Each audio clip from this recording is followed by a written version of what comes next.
1950s DC Comics. Some of the most major keys of the era do not have a single high-grade copy. We're going to count down 23 ultra cool, valuable, important DC Comics of the 50s that just do not have any high-grade copies. The highest of these books is either an 8 or an 8.5. I went through every DC comic of the 50s, and out of the top 250 most graded, there are 23 that make our list today, starting with World's Finest Comics, number 71, July 1954. Superman and Batman begin as a team. This is a very major historic book in the DC universe. And we've got art from Kurt Swan and George Papp. 163 copies graded in total by CGC. There are only 2 8.5s at the top of the census. Superman's Pal Jimmy Olsen, number 1, September 1954. An Autobinder story, Kurt Swan and Ray Burnley, cover and art. 163 copies graded. There are 2 8.5s. Brave and the Bold, number 1, such a major, important key issue, August 1955, first appearance of the Viking Prince, Silent Knight, and Golden Gladiator. 153 copies graded, but there is only 1 8.5. Detective Comics 241, March 1957. This has got Sheldon Moldoff cover and art, 153 graded. There are 3 8.5s. Next, we have Batman 78. This is the most valuable and highest graded Batman comic of the 50s that does not have any copies graded higher than an 8. It's the first appearance of Rokar, the first lawman of Mars to come to Earth. 128 copies graded. Also, Batman 86, September 1954, has a Joker appearance and first appearance of the Batmarine and a full-page ad for Jimmy Olsen, number 1. 121 graded, 6 8.5s. Batman 72, August 1952. We have Win Mortimer cover, and Bob Kane did some writing in this. 119 graded. There's 1 8.5. Detective Comics 187, September 1952. A Two-Face cover and story. Win Mortimer cover. 116 graded. The highest is an 8.0.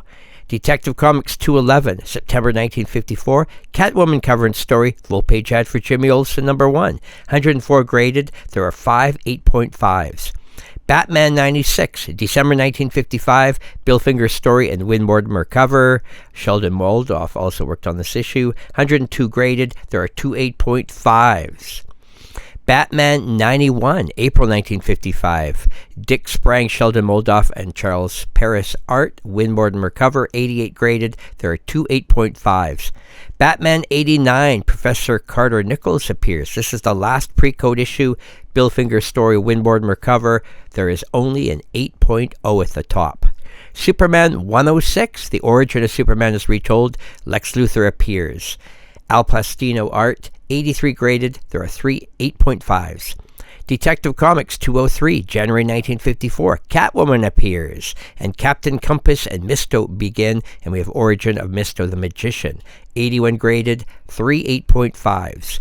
Batman 107, Bill Finger's story, Sheldon Moldoff cover. 77 graded, 2 8.5s. Superman's Girlfriend, Lois Lane, number 2, May 1958. Autobinder and Jerry Coleman story. We've got Kurt Swan art, 77 graded, 1 8.5. Superman 81, March 1953. Lex Luthor appearance. Al Plastino and Wayne Boring worked on this one. 74 graded, 1 8.5. Now look at these couple major keys coming up next. Our Army at War, number 1, August 1952. We've got Gil Kane and Carmen Infantino working on this issue. 72 graded, only an 8.0. My Greatest Adventure, number 1, January 1955. A Flying Saucer story. John Prentice, cover and art. 71 graded, only an 8.0. World's Finest Comics 72, September 1954. Second Superman Batman team up. And a full page ad for Jimmy Olsen, number 1. 70 graded, only an 8.0. Superman 112, March 1957. Lex Luthor appearance. Bill Finger and Jerry Coleman stories. Al Plastino art. 70 graded, 5 8.5s. World's Finest Comics 74, January 1955. Bill Finger's story, Kurt Swan worked on this issue. 69 copies graded, 3 8.5s. And Detective Comics 236, Jack Miller's story, Sheldon Moldoff cover, 68 graded, 3 8.5s. Couple things to point out really quickly about all these books. You notice that when the Comics Code Authority came in early 1955, there were a lot of comics burnings and stuff, and it seems like there really is a lack of comics right from that period in late 1954 that just don't seem to show up. Could it be possibly tied into that?